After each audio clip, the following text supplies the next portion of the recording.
سب سے بڑی نصیحت جو اولاد کو کی جائے وہ کیا ہے؟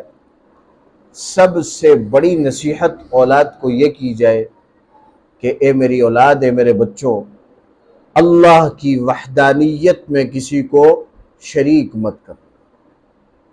یہ سب سے بڑی، اس روئے زمین میں اس سے بڑی اور کوئی نصیحت نہیں کہ میرے بچے شرک مت کرنا، اللہ کے ساتھ کسی کو شریک مت ٹھہرانا۔ اللہ اپنی ذات میں بھی اکیلے ہیں اور اللہ اپنی صفات میں بھی اکیلے ہیں۔ اگر کوئی شخص اللہ کی ذات میں کسی کو شریک ٹھہرا رہا ہے یا کوئی شخص اللہ کی صفات میں کسی کو شریک ٹھہرا رہا ہے تو یہ اللہ کے ساتھ شرک کرنا ہے، اور اس شرک کے بارے میں اللہ نے فرمایا ان اللہ لا یغفر ان یشرک بہ ویغفر ما دون ذلک لمن یشاء۔ قاعدہ یہ ہے اللہ کا کہ شرک معاف نہیں ہوگا، باقی سب گناہ جو ہیں اگر اللہ معاف کرنا چاہیں گے تو معاف کر دیں۔ اللہ تبارک و تعالی نے اس شرک کے نہ کرنے کے لیے اور اپنی وحدانیت اور اپنی ذات کو، اپنی صفات کو یکتا بتانے کے لیے مختصر سا لفظ بیان فرمایا، لیس کمثلہ شیء، لیس کمثلہ شیء، اس کے مثل کوئی نہیں۔ اگر اس کی لغوی تحقیق کی جائے، اس لفظ کی اگر لغوی تحقیق کی جائے تو لغوی تحقیق یہ ہے لیسا نہیں ہے، کمثلہ شیء۔ یہاں دو لفظ استعمال ہوئے، کاف اور مثل، یہ دو لفظ استعمال۔ کاف بھی تشبیہ کے لیے اور مثل بھی تشبیہ کے لیے آتا ہے کہ اس کے جیسا کوئی نہیں۔ اب کاف اور مثل میں عربی لغت کے اعتبار سے فرق یہ ہے کہ اگر کوئی شخص زید کی یا کسی بھی فرد کی بہادری بیان کرتا ہے کہ بہادری میں زید شیر جیسا ہے تو اس کے لفظ استعمال ہوتا ہے زید کالاسد۔ تو یہ جو کاف کا لفظ یہ صفات کی تشبیہ کے لیے استعمال ہوتا ہے،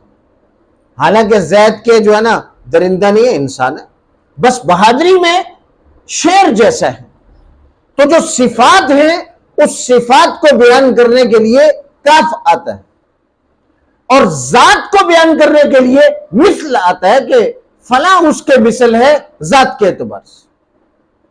اللہ تبارک و تعالی نے ایک ہی لفظ میں دونوں چیزوں کی نفی فرما دی، لیس کمثلہ شیء، اللہ کی ذات میں جیسا بھی کوئی نہیں اور اللہ کی صفات جیسا بھی کوئی۔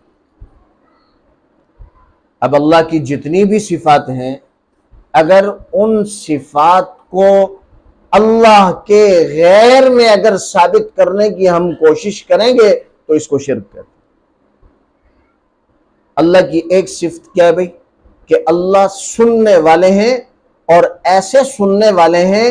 کہ ساری کائنات کی ساری مخلوقات اپنی اپنی زبانوں میں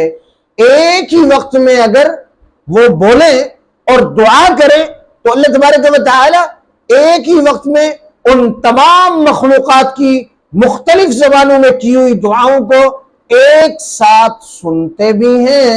اور ایک ساتھ جواب دیتے بھی ہیں، اور ایسی سماعت اللہ کے غیر میں ممکن ہی نہیں، ممکن ہی نہیں۔ اب اگر کوئی شخص ایسی سماعت کسی نبی میں ثابت کرنے کی کوشش کر لے، کسی ولی میں ثابت کرنے کی کوشش کرے، کسی غوث قطب ابدال میں ثابت کرنے کی کوشش کرے تو اس کا ہاتھ پکڑا جائے گا کہ میرے بھائی یہ شرک ہے، اللہ کے ساتھ شرک مت کرو۔ اسی طریقے سے براہ راست اپنی ذات کے اعتبار سے ہر غیب کو جاننا، اپنی ذات کے اعتبار سے ہر غیب کو جاننا کہ کسی نے نہیں بتلایا، کوئی ذریعہ نہیں ہے، بغیر کسی ذریعے کے اپنے ذاتی علم سے ازل سے لے کر ابد تک سارے نبیوں کے سارے انسانوں کے، جنات کے، جانوروں کے، حشرات الارض کے، درختوں کے، صحراؤں کے، دریاؤں کے، آسمانوں کے، فضاؤں اور خلاؤں کی جتنی بھی چیزیں ہیں، ان سب کو براہ راست اللہ رب العزت جانتے ہیں۔ اللہ کا غیر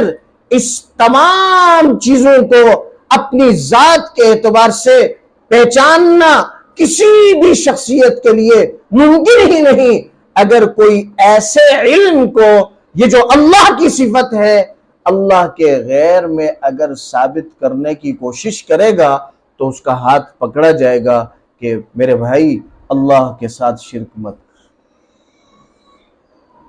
تو کسی بھی والد کے لیے، اپنی اولاد کے لیے سب سے بڑی نصیحت یہ ہے کہ وہ اپنے اولاد کو توحید کی نصیحت کرے، اللہ کی وحدانیت کی نصیحت کرے، اور اپنی اولاد کو اس بات کی تربیت دے کہ میری اولاد اللہ کے شریک کسی کو مت ٹھہرا۔ ان الشرک لظلم عظیم، شرک بہت بڑا گناہ ہے۔ شرک اتنا بڑا گناہ ہے کہ اللہ فرما رہے ہیں کہ میں اس کو کبھی بھی معاف نہیں۔